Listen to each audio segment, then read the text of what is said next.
Bismillahirrahmanirrahim. Assalamualaikum warahmatullahi wabarakatuh.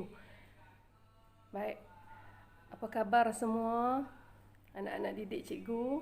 Ya, cikgu harap kamu tak jemulah ya untuk kita terus ya menyambung lagi pembelajaran kita. Ya, cikgu akan teruslah masuk pada tajuk kita ya, masih lagi dalam tajuk ruang ya. Masih lagi dalam tajuk ruang ya. Minggu sebelum-sebelum ini kita dah belajar tentang kita sudah belajar mengenali ya, mengenali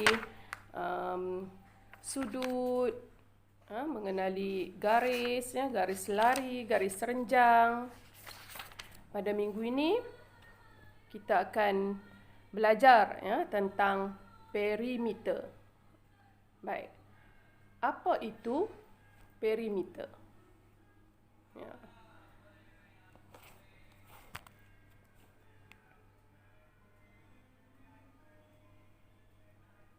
Bahasa yang senang kita faham, perimeter ni bermaksud tambah keliling ya, iaitu hasil tambah seluruh luar bentuk ya, bentuk yang diberilah pada soalan. Baik, cikgu akan beri contoh-contoh soalan lah ya, untuk kamu lebih faham tentang tajuk ini.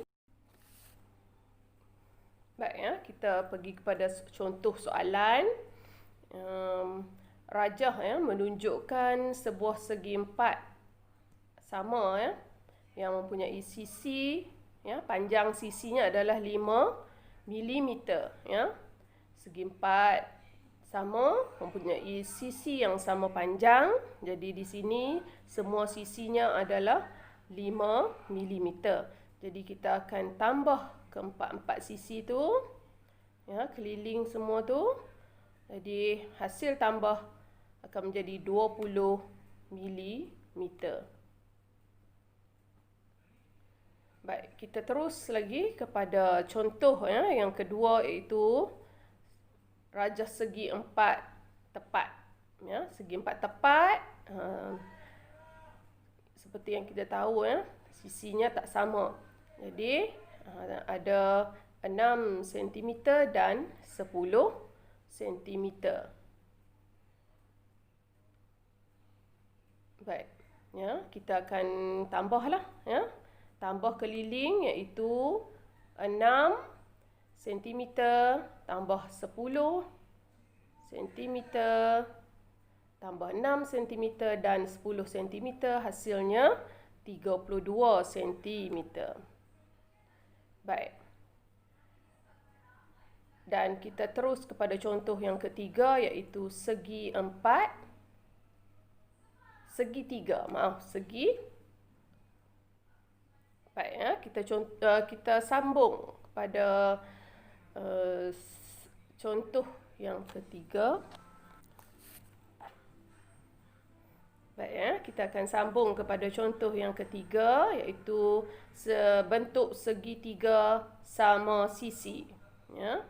Di sini diberi bentuk segitiga sama sisi, dan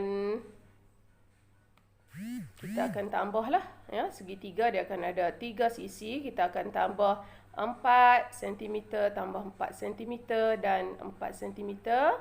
Tambah kesemuanya akan menjadi hasil tambah itu adalah 12 cm.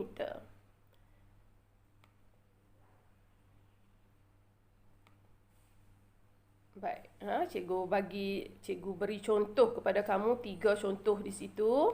Jadi kesimpulannya berkaitan dengan perimeter ni, yang perlu kamu faham ialah perimeter ni kita cuma tambah keliling dia ya. Tambah saja kelilingnya semuanya. Baik,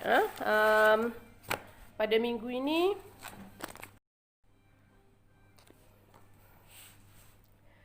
jadi kesimpulan yang boleh kita buat ya berkaitan dengan perimeter ni ya, perimeter ni cukup senang ya, sebab kita perlu tambah saja keliling dia ya.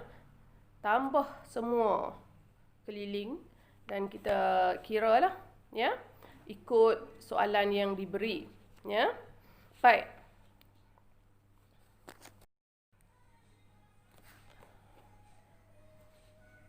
Itu sahaja pembelajaran kita pada minggu ini, ya, berkaitan dengan perimeter.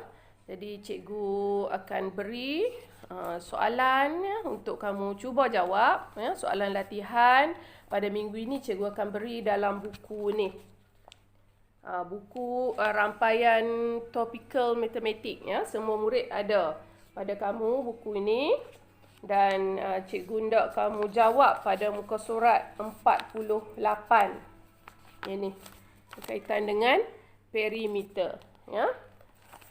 Soalan ada 6 soalan di situ. Jadi kamu cuba jawab, ya.